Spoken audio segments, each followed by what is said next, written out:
ਸਤਿ ਸ਼੍ਰੀ ਅਕਾਲ ਪਿਆਰੇ ਬੱਚਿਓ। ਪੰਜਾਬੀ ਦੀ ਔਨਲਾਈਨ ਜਮਾਤ ਵਿੱਚ ਮੈਂ ਮਿਸਿਸ ਜੈਤਕਾ ਤੁਹਾਡੇ ਸਾਰਿਆਂ ਦਾ ਬਹੁਤ ਸਵਾਗਤ ਕਰਦੀ ਹਾਂ। ਬੱਚਿਓ, ਅੱਜ ਜਿਹੜਾ ਅਸੀਂ ਪਾਠ ਪੜ੍ਹਨ ਜਾ ਰਹੇ ਹਾਂ ਉਸ ਦਾ ਨਾਂ ਹੈ ਮਹਾਨਗਰਾਂ ਦੀ ਜੀਵਨ ਸ਼ੈਲੀ। ਮਹਾਨਗਰ ਕੀ ਹੁੰਦੇ ਹਨ? ਜੇ ਵੱਡੇ ਸ਼ਹਿਰ ਜਿਹੜੇ ਹਨ, ਜਿਵੇਂ ਦਿੱਲੀ ਹੈ, ਮੁੰਬਈ ਹੈ, ਕਲਕੱਤਾ ਹੈ, ਇਹ ਕੀ ਹਨ? ਮਹਾਨਗਰ ਹਨ। ਇਹਨਾਂ ਵਿੱਚ ਹਰ ਧਰਮ ਦੇ ਲੋਕ ਵਸਦੇ ਹਨ ਅਤੇ ਅਨੇਕਾਂ ਹੀ ਲੋਕ ਵਸਦੇ ਹਨ। ਉਹਨਾਂ ਦੀ ਜਨਸੰਖਿਆ ਬਹੁਤ ਜ਼ਿਆਦਾ ਹੈ। ਇਹਨਾਂ ਨੂੰ ਮਹਾਨਗਰ ਕਿਹਾ ਜਾਂਦਾ ਹੈ। ਅਤੇ ਮਹਾਨਗਰਾਂ ਦੀ ਜੀਵਨ ਸ਼ੈਲੀ ਕਿਹੋ ਜਿਹੀ ਹੈ? ਮਹਾਨਗਰਾਂ ਦੀ ਜੀਵਨ ਸ਼ੈਲੀ ਪਿੰਡਾਂ ਨਾਲੋਂ ਤਾਂ ਬਿਲਕੁਲ ਹੀ ਵੱਖ ਹੈ। ਇੱਥੋਂ ਦੇ ਲੋਕ ਆਪਣੇ ਕੰਮਾਂ 'ਚ ਰੁੱਝੇ ਹੋਏ ਹਨ। ਉਹਨਾਂ ਨੂੰ ਕਿਸੇ ਦੇ ਨਾਲ ਪਿਆਰ ਮੁਹੱਬਤ ਕਰਨ ਦਾ ਟਾਈਮ ਹੀ ਨਹੀਂ ਹੈ। ਨਾ ਉਹਨਾਂ ਕੋਲ ਰਿਸ਼ਤਿਆਂ ਨੂੰ ਨਿਭਾਉਣ ਦਾ ਉਹਨਾਂ ਕੋਲ ਸਮਾਂ ਹੈ।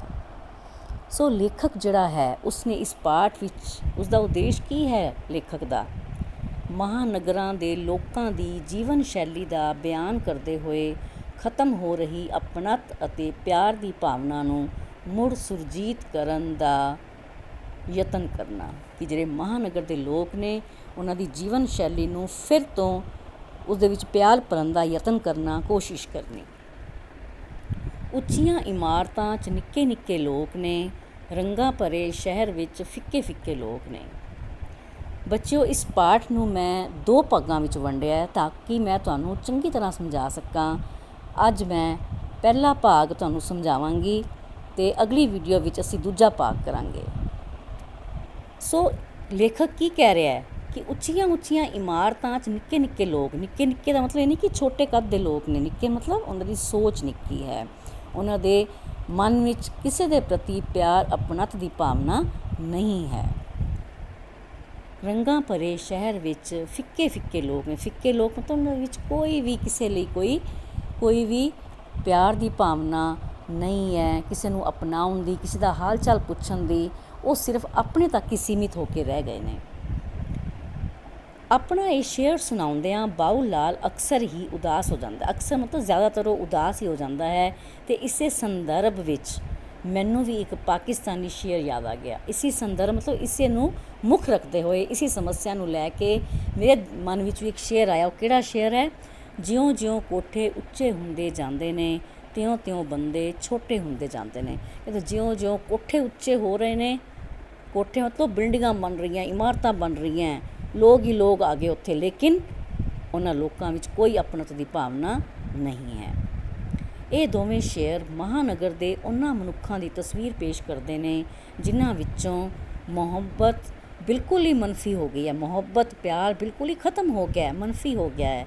ਇਹ ਸਾਡੇ ਸਮਿਆਂ ਦਾ ਕਿੰਨਾ ਵੱਡਾ ਦੁਖਾਂਤ ਹੈ ਕਿ ਬੰਦਾ ਸਿਰਫ ਆਪਣੇ ਤੱਕ ਹੀ ਮਹਿਦੂਦ ਹੋ ਕੇ ਰਹਿ ਗਿਆ, ਆਪਣੇ ਤੱਕ ਹੀ ਸੀਮਤ ਹੋ ਕੇ ਰਹਿ ਗਿਆ। ਉਹਨੂੰ ਸਿਰਫ ਆਪਣੇ ਆਪ ਨਾਲ ਮਤਲਬ ਹੈ, ਕਿਸੇ ਹੋਰ ਨਾਲ ਉਸਨੂੰ ਕੋਈ ਵੀ ਸਰੋਕਾਰ ਨਹੀਂ ਹੈ।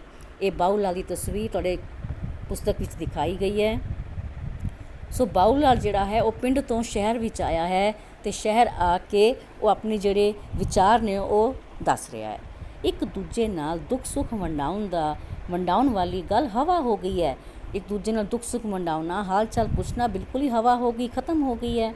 ਮਹਾਨਗਰ ਵਿੱਚ ਰਹਿੰਦਿਆਂ ਬਾਊ ਲਾਲ ਅਕਸਰ ਹੀ ਗੁਆਚਿਆ ਜਿਹਾ ਰਹਿੰਦਾ ਹੈ। ਉਸਦਾ ਮਨ ਨਹੀਂ ਲੱਗਦਾ। ਤੁਸੀਂ ਦੇਖਿਆ ਹੋਵੇਗਾ ਕਿ ਜਿਹੜੇ ਵੀ ਲੋਕ ਪਿੰਡਾਂ ਵਿੱਚੋਂ ਸ਼ਹਿਰ ਵਿੱਚ ਨੌਕਰੀ ਕਰਨ ਲਈ ਆਉਂਦੇ ਹਨ, ਉਹਨਾਂ ਦਾ ਬਿਲਕੁਲ ਵੀ ਜੀਅ ਨਹੀਂ ਲੱਗਦਾ ਸ਼ੁਰੂ ਵਿੱਚ। ਹੌਲੀ ਬਾਅਦ ਵਿੱਚ ਫਿਰ ਉਹਨਾਂ ਨੂੰ ਦਿਲ ਲਗਾਉਣਾ ਪੈਂਦਾ, ਲੇਕਿਨ ਉਹ ਬਿਲਕੁਲ ਵੀ ਉਹਨਾਂ ਦਾ ਮਨ ਜਿਹੜਾ ਨਹੀਂ ਲੱਗਦਾ। ਕਿਉਂ? ਕਿਉਂਕਿ ਇੱਥੇ ਦਾ ਮਾਹੌਲ ਔਰ ਪਿੰਡ ਦੇ ਮਾਹੌਲ ਵਿੱਚ ਜ਼ਮੀਨ ਅਸਮਾਨ ਦਾ ਫਰਕ ਹੈ। ਉਹ ਇਸ ਗੱਲ ਨੂੰ ਚੰਗੀ ਤਰ੍ਹਾਂ ਜਾਣਦਾ ਹੈ ਕਿ ਮਹਾਨਗਰ ਦੀ ਭੀੜ ਅੱਖਾਂ ਬੰਦ ਕਰਕੇ ਤੁਰਨ ਦੀ ਆਦੀ ਹੈ। ਇੱਥੇ ਇਨਸਾਨ ਜਿਹੜੇ ਹਨ ਸਿਰਫ ਆਪਣੇ ਤੱਕ ਹੀ ਸੀਮਿਤ ਹਨ, ਕਿਸੇ ਨੂੰ ਕਿਸੇ ਨਾਲ ਕੋਈ ਸਰੋਕਾਰ ਨਹੀਂ ਹੈ। ਪਰ ਫਿਰ ਵੀ ਉਹ ਇਸ ਉਮੀਦ ਤੇ ਸੜਕਾਂ 'ਤੇ ਚਹਿਲ ਕਦਮੀ ਕਰਦਾ ਹੈ ਕਿ ਸ਼ਾਇਦ ਕੋਈ ਮੁਹੱਬਤਾਂ ਭਰਿਆ ਸ਼ਖਸ ਮਿਲ ਜਾਵੇ, ਕਿ ਸ਼ਾਇਦ ਉਹਨੂੰ ਇਹ ਬੜੀ ਉਮੀਦ ਹੈ ਕਿ ਸ਼ਾਇਦ ਉਸਨੂੰ ਇਸ ਸ਼ਹਿਰ ਵਿੱਚ ਕੋਈ ਪਿਆਰ ਭਰਿਆ ਕੋਈ ਸ਼ਖਸ ਮਿਲ ਜਾਵੇ। ਇਸੇ ਲਈ ਉਹ ਮਹਾਨਗਰ ਦੀਆਂ ਸੜਕਾਂ 'ਤੇ ਹੌਲੇ ਤੁਰਦਾ ਆਪਣੀ ਹੀ ਇੱਕ ਗਜ਼ਲ ਦਾ ਸ਼ੇਅਰ ਗੁਣਗੁਣਾਉਂਦਾ। ਉਹ ਕਿਹੜਾ ਸ਼ੇਅਰ ਗੁਣਗੁਣਾਉਂਦਾ ਹੈ? ਸ਼ਹਿਰ ਦੀਆਂ ਸੜਕਾਂ 'ਤੇ ਤੁਰੀਏ ਰੁਕ ਕੇ, ਸ਼ਾਇਦ ਕੋਈ ਪਿੱਛੋਂ ਆਵਾਜ਼ ਹੀ ਮਾਰ ਲਵੇ। ਉਹਨੂੰ ਬੜੀ ਉਮੀਦ ਹੈ ਕਿ ਮੈਂ ਹੌਲੀ ਤੁਰਦਾ, ਹੋ ਸਕਦਾ ਕੋਈ ਮੈਨੂੰ ਬੁਲਾ ਹੀ ਲਵੇ। ਪਰ ਮਹਾਨਗਰ ਦੇ ਬੰਦਿਆਂ ਕੋਲ ਆਵਾਜ਼ ਮਾਰਨ ਦੀ ਵੇਲ ਕਿੱਥੇ ਹੈ। ਉਹਨਾਂ ਕੋਲ ਤਾਂ ਵੇਲ ਹੀ ਨਹੀਂ ਹੈ, ਟਾਈਮ ਨਹੀਂ ਹੈ, ਆਪਣੇ ਲਈ ਸਮਾਂ ਨਹੀਂ ਹੈ। ਉਹ ਮਹਾਨਗਰ ਦੇ ਲੋਕਾਂ ਵਿੱਚ ਇਸ ਅੰਨੀ ਦੌੜ ਨੂੰ ਵੇਖ ਕੇ ਮਨ ਹੀ ਮਨ ਵਿੱਚ ਤੜਫ ਉੱਠਦਾ ਹੈ ਅਤੇ ਦੁਖੀ ਹੋਇਆ ਆਪਣੇ ਪਿੰਡਾਂ ਵੱਲ ਫੇਰੀ ਮਾਰਨ ਤੁਰ ਪੈਂਦਾ। ਕਹਿੰਦਾ ਮੇਰਾ ਤਾਂ ਇੱਥੇ ਜੀਅ ਨਹੀਂ ਲੱਗ ਰਿਹਾ, ਮੈਂ ਇੱਕ ਗੇੜਾ ਮਾਰ ਆਉਣਾ, ਫੇਰੀ ਪਾ ਕੇ ਆਉਣਾ, ਇੱਕ ਪਿੰਡ ਚੱਕਰ ਲਗਾ ਕੇ ਆਉਣਾ। ਉਹ ਦੱਸਦਾ ਹੈ ਕਿ ਭਾਵੇਂ ਹੁਣ ਸ਼ਹਿਰਾਂ ਦਾ ਪਰਛਾਵਾਂ ਪਿੰਡਾਂ 'ਤੇ ਪੈ ਚੱਲਿਆ ਹੈ, ਪਰ ਪਿੰਡਾਂ ਵਿੱਚ ਅੱਜ ਵੀ ਕੁਝ ਮੁਹੱਬਤੀ ਲੋਕ ਵਸਦੇ ਨੇ। ਮੁਹੱਬਤੀ ਮਤਲਬ ਪਿਆਰ ਕਰਨ ਵਾਲੇ ਲੋਕ ਵਸਦੇ ਨੇ ਅਤੇ ਉਨਾਂ ਹੀ ਖੂਬਸੂਰਤ ਲੋਕਾਂ ਦੇ ਸਿਰਾਂ 'ਤੇ ਪਿੰਡ ਦੀ ਰੂਹ ਜਿਉਂਦੀ ਅਤੇ ਜਾਗਦੀ ਹੈ। ਕਹਿੰਦਾ ਅੱਜ ਵੀ ਜਿਹੜੇ ਪਿੰਡ ਨੇ ਉਹ ਸ਼ਹਿਰਾਂ ਹੀ ਤਬਦੀਲ ਹੋ ਰਹੇ ਨੇ, ਬੜਾ ਕੁਝ ਨਵਾਂਪਨ ਆ ਰਿਹਾ ਉਹਨਾਂ 'ਚ, ਉਹ ਵੀ ਸ਼ਹਿਰ ਦੀ ਜਿਹੜੀ ਜੀਵਨ ਸ਼ੈਲੀ ਉਸ ਨੂੰ ਅਪਣਾ ਰਹੇ ਨੇ, ਪਰ ਫਿਰ ਵੀ ਉੱਥੇ ਜਾ ਕੇ ਲੱਗਦਾ ਹੈ ਕੁਝ ਲੋਕਾਂ ਨੂੰ ਵੇਖ ਕੇ, ਉਹਨਾਂ ਦਾ ਪਿਆਰ ਦੇਖ ਕੇ, ਆਪਣਤ ਦੀ ਭਾਵਨਾ ਦੇਖ ਕੇ ਕਿ ਅਜੇ ਵੀ ਪਿੰਡ ਦੀ ਰੂਹ ਹੈ ਜਿਹੜੀ ਉਹ ਜਿਉਂਦੀ ਜਾਗਦੀ ਹੈ।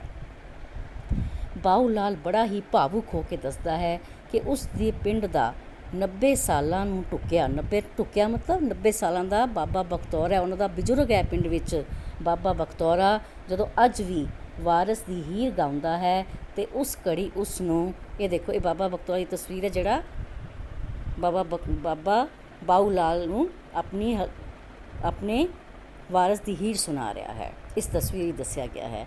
ਤਾਂ ਉਹ ਕੀ ਕਹਿੰਦਾ ਹੈ ਕਿ ਅਜੋਕੇ ਦੌਰ ਦੇ ਬੇਸੁਰੇ ਜਿਹੇ ਗੀਤ ਗਾਉਣ ਵਾਲੇ, ਅੱਜ ਕੱਲ੍ਹ ਦੇ ਗੀਤ ਕਿੰਨੇ ਬੇਸੁਰੇ ਨੇ, ਪੁਰਾਣੇ ਲੋਕਾਂ ਨੂੰ ਸਮਝ ਵੀ ਨਹੀਂ ਆਉਂਦੇ, ਔਰ ਨਾ ਉਹਨਾਂ ਵਿੱਚ ਕੋਈ ਪਿਆਰ ਦੀ ਭਾਵਨਾ, ਨਾ ਕੋਈ ਪਰਿਵਾਰ ਵਿੱਚ ਬੈਠ ਕੇ ਸੁਣਨ ਵਾਲੇ ਨੇ। ਪਰ ਜਿਹੜੇ ਪੁਰਾਣੇ ਹੀਰ ਰਾਂਝੇ ਦੀ ਵਾਰਿਸ ਸ਼ਾਹ ਦੀ ਵਾਰਾਂ ਨੇ ਜਿਹੜੀਆਂ, ਉਹਨਾਂ ਨੂੰ ਸੁਣ ਕੇ ਅੱਜ ਵੀ ਸਾਡਾ ਮਨ ਜਿਹੜਾ ਹੈ ਉਹ ਖੁਸ਼ ਹੋ ਜਾਂਦਾ ਹੈ। ਅਤੇ ਬਾਬਾ ਬਖਤੌਰਾ ਜਿਹੜਾ ਸੀ ਉਹ ਆਪਣੀਆਂ ਵਾਰਾਂ ਸੁਣਾ ਕੇ ਬਾਬਾ ਬਾਊ ਲਾਲ ਨੂੰ ਬਹੁਤ ਹੀ ਖੁਸ਼ ਕਰਦਾ ਹੈ।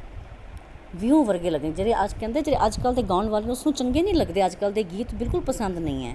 ਪਿੰਡਾਂ ਉੱਤੇ ਸ਼ਹਿਰਾਂ ਦਾ ਹੋ ਰਿਹਾ ਅਸਰ ਅਤੇ ਨਵੀਂ ਪੀੜ੍ਹੀ ਦੇ ਰੰਗ ਢੰਗ ਦੇਖ ਕੇ ਕਈ ਵਾਰ ਬਾਬਾ ਬਖਤੌਰਾ ਵੀ ਉਦਾਸ ਹੋ ਜਾਂਦਾ। ਹੁਣ ਬਾਬਾ ਬਖਤੌਰਾ ਵੀ ਬਹੁਤ ਉਦਾਸ ਹੁੰਦਾ, ਉਹ ਦੇਖਦਾ ਹੈ ਕਿ ਪਿੰਡਾਂ ਦੇ ਲੋਕ ਵੀ ਸ਼ਹਿਰ ਦੀ ਸ਼ੈਲੀ ਅਪਣਾ ਰਹੇ ਨੇ, ਸ਼ਹਿਰਾਂ ਵਰਗੇ ਹੋਈ ਜਾ ਰਹੇ ਨੇ। ਬਾਊ ਲਾਲ ਤੋਂ ਬਾਬੇ ਬਖਤੌਰੇ ਦੀ ਉਦਾਸੀ ਕਿੱਥੇ ਵੇਖੀ ਜਾਂਦੀ ਹੈ ਅਤੇ ਉਹ ਗੱਲ ਨੂੰ ਬਦਲਦਾ ਹੋਇਆ, ਔਰ ਉਹ ਚਾਹੁੰਦਾ ਹੈ ਕਿ ਮੈਂ ਬਾਬੇ ਬਖਤੌਰੇ ਦੀ ਉਦਾਸੀ ਨਾ ਦੇਖਾਂ, ਇਹਨੂੰ ਮਹਿਸੂਸ ਨਾ ਹੋਏ ਇਹਨਾਂ ਨੂੰ ਕਿ ਕੋਈ ਵੀ ਇਹਨਾਂ ਦੀ ਵਾਰ ਸੁਣਨ ਦਾ ਕੋਈ ਨਹੀਂ ਰਿਹਾ, ਕੋਈ ਇਹਨਾਂ ਦੇ ਗੀਤ ਨਹੀਂ ਸੁਣਦਾ, ਵਾਰ ਨਹੀਂ ਸੁਣਦਾ। ਤਾਂ ਬਾਊ ਲਾਲ ਉਹਨਾਂ ਨੂੰ ਕੀ ਕਰਦਾ ਹੈ, ਫਰਮਾਇਸ਼ ਕਰ ਦਿੰਦਾ ਹੈ। ਕੀ ਫਰਮਾਇਸ਼ ਕਰਦਾ ਹੈ ਕਿ ਬਾਬੇ ਬਖਤੌਰੇ ਮੂਹਰੇ ਮਤਲਬ ਅੱਗੇ ਹਰੀ ਸਿੰਘ ਨਲੂਏ ਦੀ ਵਾਰ ਸੁਣਾਉਣ ਦੀ ਫਰਮਾਇਸ਼ ਕਰ ਦਿੰਦਾ ਹੈ। ਕਹਿੰਦਾ ਮੈਨੂੰ ਤਾਂ ਹਰੀ ਸਿੰਘ ਨਲੂਏ ਦੀ ਵਾਰ ਸੁਣਾਉਣ ਦੀ ਫਰਮਾਇਸ਼, ਮੈਨੂੰ ਉਹ ਵਾਰ ਸੁਣਾਓ, ਮੈਂ ਨਹੀਂ ਸੁਣੀ ਬਹੁਤ ਦਿਨ ਤੋਂ। ਉਦੋਂ ਬਾਬੇ ਬਖਤੌਰੇ ਦੇ ਚਿਹਰੇ 'ਤੇ ਇੱਕ ਨੂਰ ਜਿਹਾ ਆ ਜਾਂਦਾ ਹੈ ਅਤੇ ਉਹ ਪੂਰੇ ਜੋਸ਼ ਨਾਲ ਨਲੂਏ ਦੀ ਵਾਰ ਸੁਣਾ ਕੇ ਸੱਥ ਵਿੱਚ ਬੈਠੇ, ਸੱਥ ਕੀ ਹੈ ਤੁਸੀਂ ਦੇਖਿਆ ਪਿੰਡਾਂ ਵਿੱਚ ਦਰਖਤਾਂ ਦੇ ਹੇਠਾਂ 7-8 ਜਣੇ ਇਕੱਠੇ ਹੋ ਕੇ ਬੈਠੇ ਹੁੰਦੇ ਨੇ, ਜਾਂ ਉਸ ਤੋਂ ਵੀ ਜ਼ਿਆਦਾ ਬੈਠੇ ਹੁੰਦੇ ਨੇ, ਤਾਂ ਉਹਨੂੰ ਸੱਥ ਕਿਹਾ ਜਾਂਦਾ ਹੈ। ਅਤੇ ਸੱਥ ਵਿੱਚ ਬੈਠੇ ਸਭ ਸੱਜਣਾਂ ਵਿੱਚ ਵੀ ਜੋਸ਼ ਭਰ ਦਿੰਦਾ ਹੈ। ਜਦ ਉਹ ਨਲੂਏ ਦੀ ਵਾਰ ਗਾਉਂਦਾ ਹੈ ਤਾਂ ਸਾਰਿਆਂ ਵਿੱਚ ਜੋਸ਼ ਭਰ ਜਾਂਦਾ ਹੈ। ਸੋ ਬੱਚਿਓ, ਅੱਜ ਅਸੀਂ ਇੱਥੋਂ ਤੱਕ ਹੀ ਪੜ੍ਹਾਂਗੇ। ਅਗਲਾ ਭਾਗ ਮੈਂ ਅਗਲੀ ਵੀਡੀਓ ਵਿੱਚ ਤੁਹਾਨੂੰ ਸਮਝਾਵਾਂਗੀ। ਮੈਨੂੰ ਉਮੀਦ ਹੈ ਜਿੰਨਾ ਅਸੀਂ ਪਾਠ ਪੜ੍ਹਿਆ ਹੈ ਤੁਹਾਨੂੰ ਸਮਝ ਆ ਗਿਆ ਹੋਵੇਗਾ। ਧੰਨਵਾਦ।